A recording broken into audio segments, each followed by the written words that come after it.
돌아갑시다. 당신을 보니 살맛이 납니다. 오늘 본문의 말씀을 가지고 부활이요 생명이신 예수님이라는 제목으로 함께 말씀을 나누고자 합니다. 한번 따라해 봅시다.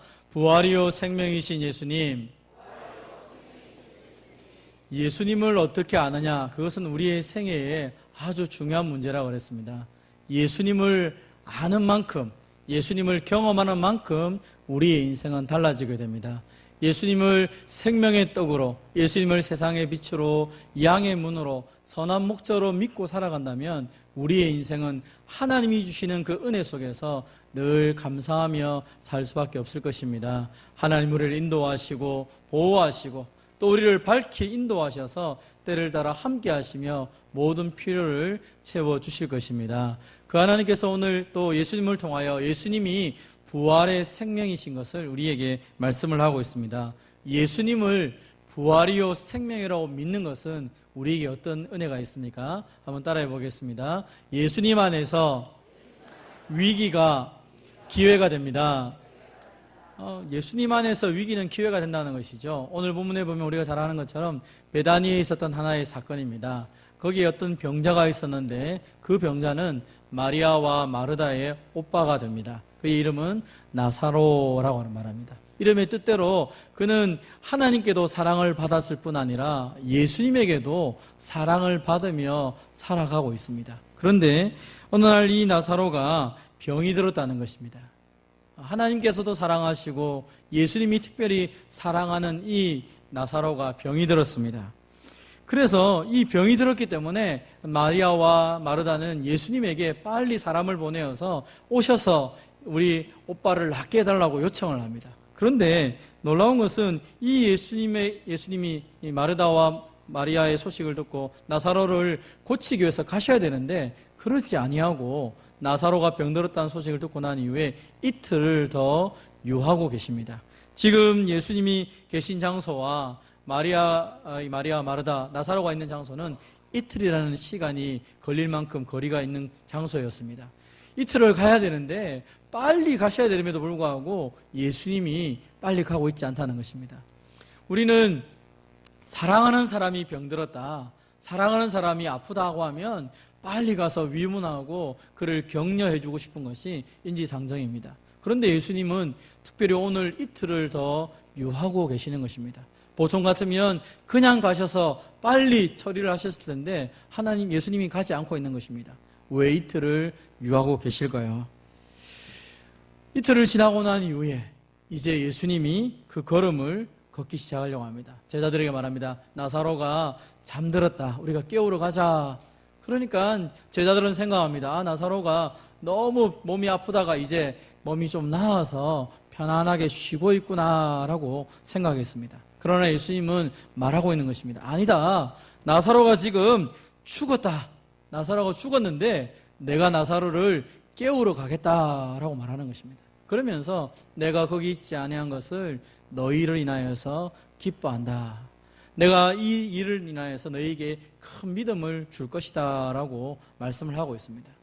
여러분, 오늘 본문 나중에 살펴보면 아시겠지만 나사로는 이미 예수님에게 나사로가 병들었습니다 라는 소식이 전해졌을 당시에 나사로는 죽었습니다. 왜냐하면 예수님이 갔을 때에 벌써 나흘이나 되었다라고 이야기를 하기 때문입니다. 나사로가 죽은 것을 이미 예수님은 알고 있음에도 불구하고 이틀을 더 유하셨고 뿐만 아니라 나사로는 죽지 않는다, 내가 나사로를 깨우러 가겠다라고 말하고 있으니까 이게 이해가 되지 않는 것입니다. 특별히 본문에 보면 이 나사로에 대한 문제를 가지고 말하기를 이 병은 죽을 병이 아니라 하나님의 영광을 위한 병이다. 하나님의 아들이 이로 말미암아 영광을 받게 될 것이다 라고 말씀을 하고 있는 것입니다. 아니, 병들었고 이미 죽었는데 예수님이 그 사실을 다 알면서도 죽은 것이 아니고 하나님의 영광을 위하여서 병들은 것이다 라고 이야기를 하고 있는 것입니다. 일반적으로 병은 여러 가지 죄의 원인으로 인해서 우리 가운데 생겼던 것이 맞습니다. 그럼에도 불구하고 예수님은 이 병은 죽을 병이 아니다라고 얘기하는 것입니다. 아니, 이미 죽었는데 죽을 병이 아니다 오히려 하나님의 영광을 위한 것이다. 어쩌면 말이 맞지 않는 같은 이야기를 예수님이 계속적으로 하고 있는 것입니다. 우리의 생을 돌아보면 이런 일들을 만날 때가 있습니다.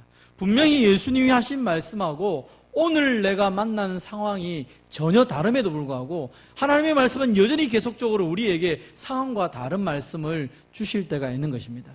올 한 해를 돌아보면 여러분의 인생이 어떻습니까? 좋은 일이 있었을 분도 있을 것입니다. 그럼 어떤 분들은 내가 기대하지 않은 일들이 올해 많이 생겼습니다. 아프기도 하고 여러 가지 내가 꿈꾸던 일들이 허물어지기도 하고, 그래서 한 해를 마감할 때 한 단어로 쓴다고 하면 절망, 실패, 아픔, 연약함, 어쩌면 이것이 한 해를 정리할 수 있는 단어로 우리의 삶에 찾아오고 있는지도 모르겠습니다. 그럼에도 불구하고 오늘 주님은 그 우리의 인생을 향하여서 너희는 죽을 병에 걸린 것이 아니라 하나님의 영광을 위하여 너희 인생이 하나님 손에 있다라고 말씀을 하고 있는 것입니다. 우리의 인생이 하나님이 함께하지 아니하고 우리의 인생이 그저 내가 살아가고 내 의지대로 내 뜻대로 내 능력대로만 주어진다면 절망할 수밖에 없을 것입니다. 왜냐하면 상황을 바꿀 만한 능력이 우리에게 없기 때문입니다. 그런데 우리가 믿는 하나님은 어떤 분이십니까? 우리가 믿는 하나님은 악을 선으로 바꿀 수 있는 하나님이십니다. 요셉이 종으로 팔려가고 요셉이 감옥에 있었고 그 모든 생애를 통하여 13년이라고 하는 암흑기를 지냈음에도 불구하고 하나님은 하루아침에 그를 애굽의 총리로 세울 수 있는 분이셨죠. 인생 가운데 절망으로 내딛는 것처럼 보이고, 아니 죽을 병에 걸려서 이미 죽은 존재로 살아가며 있음에도 불구하고, 그래서 가망성이라는 것은 하나도 없지만 그럼에도 불구하고 그것을 하나님은 선으로 바꿀 수 있다라고 우리에게 말씀을 하고 있는 것입니다. 그래서 우리의 인생이 내 손에 있으면 망하고 절망스러울 수밖에 없지만, 그러나 생명의 주관자 되신 하나님 손에 우리의 삶이 있다면 우리의 삶은 악으로 망하는 것으로 끝나는 것이 아니라 선으로 합력하여 선을 이루어서 하나님께 영광이 되는 줄 믿으시기를 바랍니다. 천하의 모든 기한, 천하의 범사에는 기한이 있고 천하만사는 다 때가 있다라고 성경은 말하고 있습니다. 우리의 인생은 세울 때가 있습니다. 그리고 헐 때가 있습니다. 사랑할 때가 있습니다. 미워할 때도 있습니다. 우리가 성공할 때도 있습니다. 실패할 때도 있습니다. 사람들에게 칭찬받을 때도 있습니다. 멸시를 받을 때도 있다는 것입니다. 그런데 중요한 것은 우리 하나님이 사람을 높이기도 하고 낮추기도 하고, 하나님이 부하게도 하시고 가난하게도 하시고 건강하게도 하시고 또 우리 인생에 질병을 주시기도 하신다라고 성경은 말씀하고 있습니다. 문제는 무엇입니까? 그 모든 것을 하나님 손안에서 하나님이 때를 따라 아름답게 하신다는 것입니다. 그래서 오늘 이 순간 요 단면만 바라보고 우리의 인생을 결정짓는 것이 아니라 우리의 인생의 시작과 마지막, 아니 하나님 손안에 있는 나의 인생을 바라보며 감사할 수 있는 저와 여러분이 되시기를 바랍니다. 그래서 우리는 환난을 만날 때 사실은 크게 절망하지 않습니다. 환난 가운데 속에서도 우리가 즐거워할 수 있는 이유가 있습니다. 그 환난은 바로 인내를 만들어내고, 인내는 연단을 통하여 마침내 소망을 이루기 때문입니다. 다시 말하면 하나님은 우리를 연단시켜서 하나님의 나라의 영광스러운 존재로, 칭찬과 존귀를 받는 존재로 만들어 주실 것이기 때문에 우리가 낭망하지 않는 것입니다. 하나님 손안에 내가 있다는 사실을 기억한다면 우리에게 있는 위기는 결코 위기가 아닐 것입니다. 왜냐하면 하나님은 그 가운데를 통하여서 하나님의 영광을 보여주기 때문입니다. 우리가 나중에 살펴보겠지만 나사로의 이 사건을 통하여서 예수님이 말씀하고 싶은 가장 큰 것은 무엇입니까? 예수님이 부활이라는 것입니다. 여러분, 부활이라는 것은 죽음을 통과해야지만이 얻을 수 있는 영광스러운 은혜인 것입니다. 우리 인생 가운데 새로운 변화를 주려고 하면, 여러분, 새로운 집을 지으려고 하면 이전의 집을 부숴버려야 됩니다. 그래야 새로운 집을 멋있게 지을 수 있지 않습니까? 우리의 인생 가운데 졸업을 해야 새로운 학교에 진학을 할 수가 있는 것입니다. 우리가 생각을 합니다. 여기가 편안하고 여기가 좋고 내 인생은 지금이 만족스러운데 새로운 변화를 줄 때 우리는 두려움에 빠지는 것입니다. 아, 위기가 닥쳐왔구나. 내 인생에 내가 꿈꾸던 일들이 일어나지 않았구나. 아, 내 인생에 어려운 일이 새로 닥쳤구나. 여러분, 그 순간에 주님이 나와 함께 계시다면 그 주님이 그 모든 것을 합력하여 아름답게 하실 것을 믿으시기를 바랍니다. 그래서 내 인생의 위기를 닥칠 때마다 하나님을 기대하고 하나님을 바라보고 하나님을 소망하는 것입니다. 하나님은 우리의 손이 우리의 마음대로 살아가는 것이 아니라 하나님 손 안에 있어서 우리의 계획이 아니라 하나님의 뜻이 이루어질 것을 소망하며 말씀하고 있는 것입니다. 그래서 우리가 보는 것으로 절망하는 것이 아니라 하나님의 약속을 붙잡고 위기를 기회로 바라보는 저와 여러분 되시기를 바랍니다. 따라하겠습니다. 예수님은 우리에게 부활 생명을 주십니다. 예수님이 제자들에게 말했습니다. 이제 우리가 나사로에게 가자. 그를 깨우러 가자. 제자들이 함께 왔습니다. 나사로의 그 무덤으로 가까이 가는데 그때 마르다가 달려옵니다. 마르다가 예수님께 말합니다. 주님, 주님께서 여기 계셨더라면 내 오라버니가 죽지 아니하였겠나이다. 예수님이 여기 계셨으면, 우리가 연락했을 때 빨리 오셨으면 우리 오빠가 안 죽었을 텐데 왜 이렇게 늦게 오셨습니까? 아마 그의 마음에는 그런 불평과 원망의 말이 있었던 것 같습니다. 왜 주님 빨리 오지 않았습니까? 왜 빨리 오지 않았습니까? 그러나 그의 마음속에 한 가지 믿음이 있었던 것 같습니다. 그러나 주님, 나는 이제라도 주님께서 하나님께 기도하면 하나님께서 역사하실 것을 압니다. 이렇게 고백을 하기 시작합니다. 그때 주님이 말합니다. 너의 오라비는 다시 살아날 것이다. 너의 오라비는 다시 살아날 것이다. 마르다가 얘기합니다. 마지막 날에 다시 살아날 것을 내가 압니다. 마지막 날에 다시 살아날 것을 내가 압니다. 그럼 마르다의 생각과 마르다의 관심은 어디에 있습니까? 주님이 나사로가 죽기 전에 오셨어야 될 텐데 왜 안 오셨습니까? 그리고 이제는 죽었으니까 더 이상 예수님이 할 건 없고 마지막 날에 내 오라비가 살아날 것을 내가 믿습니다. 나 그거 정도는 압니다. 마르다가 그렇게 지금 예수님에게 말하고 있다는 것입니다. 여러분, 예수님이 오셔야지 병이 나을 수 있습니다. 죽은 자도 마지막에 살아납니다. 귀한 지식이고 귀한 고백일 수 있습니다.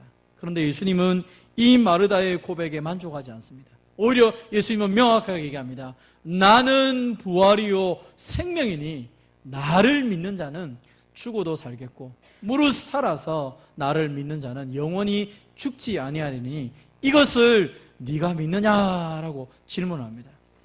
네가 아는 것 때문에 너의 믿음이 흔들리고 있고 네가 아는 것 때문에 절망 가운데 있다면 나는 너에게 다시 말하는데 네가 정말로 내가 부활이고 생명인 것을 믿느냐라고 질문하는 것입니다.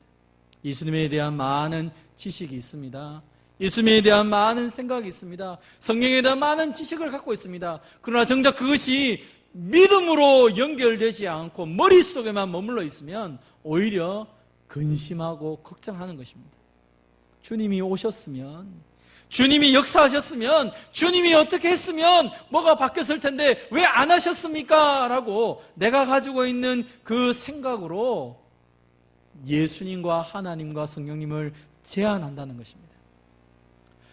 주님이 계셨으면 살았을 텐데, 주님의 말씀은 이것인데 왜 안 되었지? 내가 하나님을 규정하고 내가 성령 하나님을 규정하고 내가 예수님을 규정하면서 내가 알고 있는 지식을 가지고 예수님에게 말하지만 아무런 위로가 되지 않는 것입니다.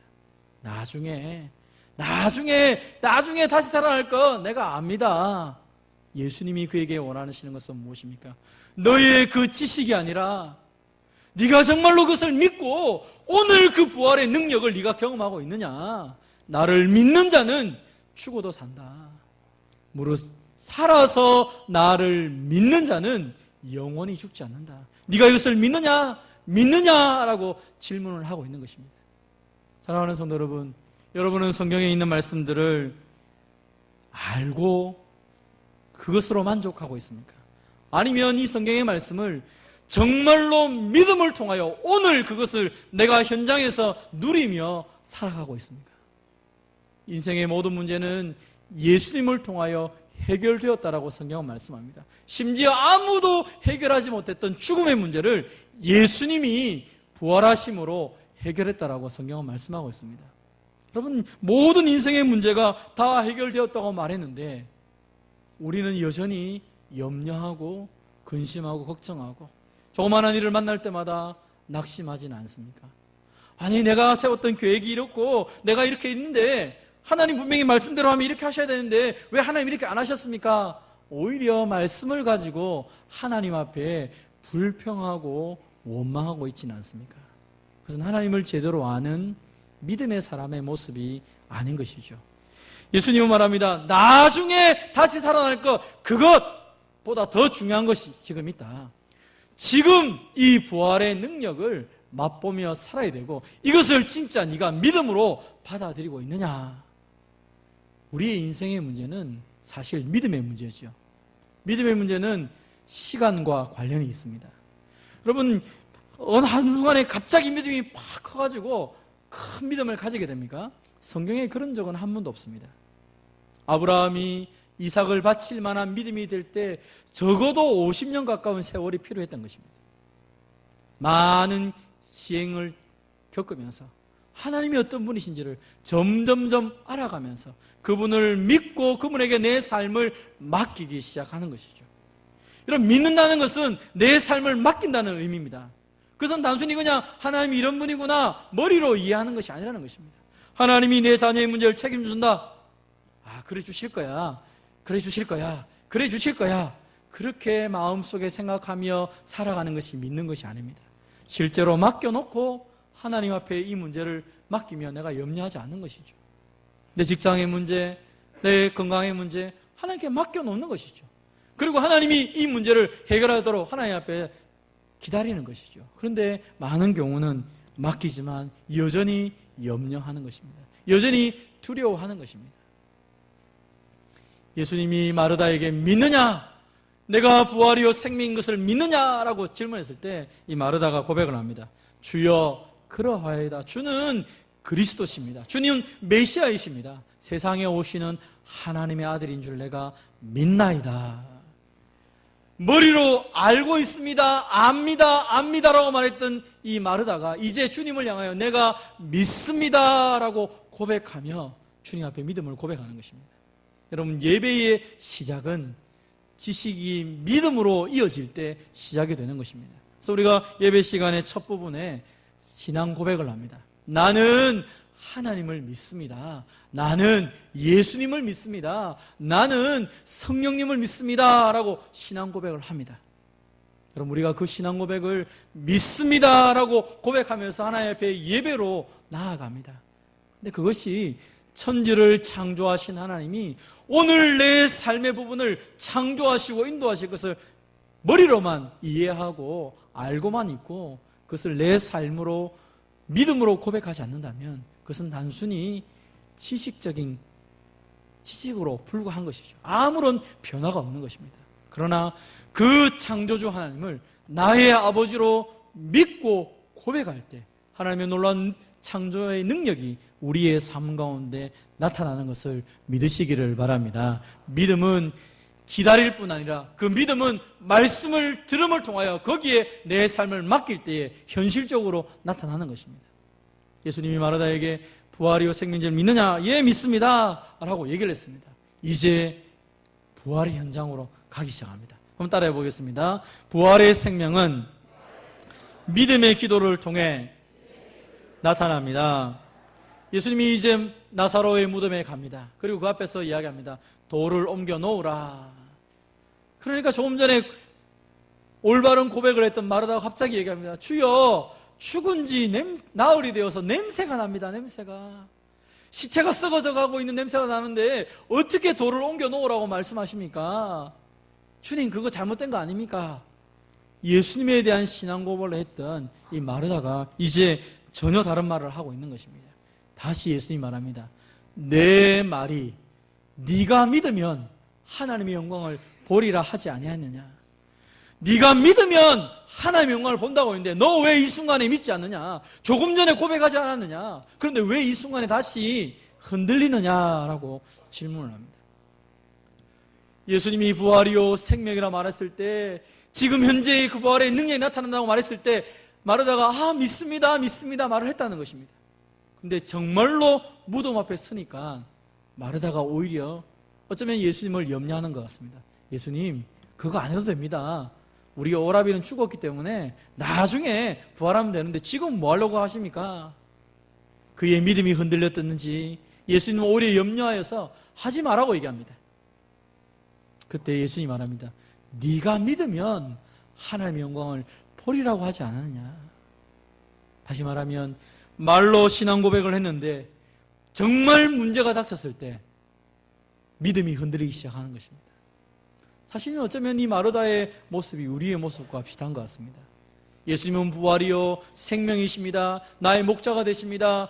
나의 생명의 떡이 되십니다. 우리가 고백을 하면서도 문제가 부딪히면 예수님 이거 아닌 것 같은데, 예수님 좀 잘 모르겠고 내가 내 생각대로 이렇게 가는 게 맞는 것 같아요.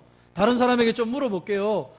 우리의 길들을 하나님께 맡기지 아니하고 그냥 내 경험으로 내 생각대로 하나님이 오히려 하나님을 염려하면서 아예 안 해도 됩니다, 내가 할게요 하면서 아하스 왕처럼 우리가 오히려 하나님 앞에 불신앙적인 행동으로 이어질 때가 얼마나 많은지요. 지난 한 해를 돌아보면서 우리 가운데 하나님의 영광이, 믿음으로 하나님의 영광이 나타나야 될 많은 그 순간 속에 우리가 믿음으로 고백하지 못하고, 아니 믿음으로 행동하지 못하고 오히려 그 순간에 하나님 안 해도 됩니다, 하나님 안 해도 됩니다, 오히려 내 믿음이 흔들려서 하나님의 역사를 방해하고 있지는 않는 거예요. 예수님은 돌을 옮겨 놓으라 라고 말하고 난 다음에 하나님께 기도하기 시작합니다. 아버지여, 내 말 들으신 것을 감사합니다. 사실은 하나님이 항상 내 말을 들으시는데, 하나님 내가 지금 이렇게 하는 것은 여기 둘러선 무리들 때문입니다. 이 사람들이 지금 하나님에 대해서 제대로 모르기 때문에 내가 하나님께 이 시간 기도합니다. 기도한 대로 하나님 이 시간 역사하여 주십시오 하고 기도하고 난 이후에 나사로야 나오라 라고 외칩니다. 죽은 지 나흘이 되어서 냄새가 나는 그 시체가 생명이 살아 움직여서 그 자리에서 나오고 있습니다. 배로 동여있던, 꽁꽁 묶여있던 그 사람을 예수님이 풀어놓아라, 다니게 해라. 그래서 죽은 지 나흘이 되어서 냄새가 나던 이 나사로가 이제 그곳에서 걸어다니며 살아있는 사람인 것을 증명하며 다시 살아난 것을 사람들에게 이야기하기 시작합니다. 그래서 이 사건 이후로 이 나사로 때문에 예수님을 믿는 사람들이 엄청 많이 생기게 됩니다. 사랑하는 성도 여러분, 죽은 지 나흘이 되었습니다. 냄새가 납니다.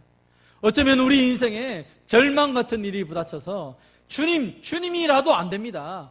하나님이 살아계셔도 안 되고 예수님 살아계셔도 안 되고 이것은 아무도 할 수 없는 일입니다. 그래서 내가 더 이상 주님을 믿지 않습니다 라고 우리가 하나님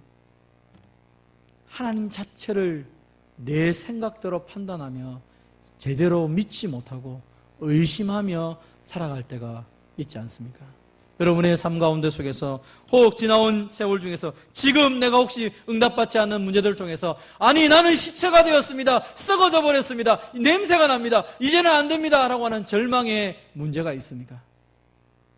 주님이 그곳에 생명을 불어넣고 그곳에 다시 살아나게 하는 기대 역사를 일으킬 줄 믿으시기를 바랍니다. 여러분, 그것은 우리가 예수님이 나는 부활이요 생명이다 라고 말하는 것은 예수님이 죽은 존재로 끝나버린 것을 말하고 있지 않습니다. 그럼 실제로 나사로가 살아난 것처럼 예수님은 죽은 지 사흘 만에 다시 살아나셔서 지금도 우리와 함께 계시는 것이죠.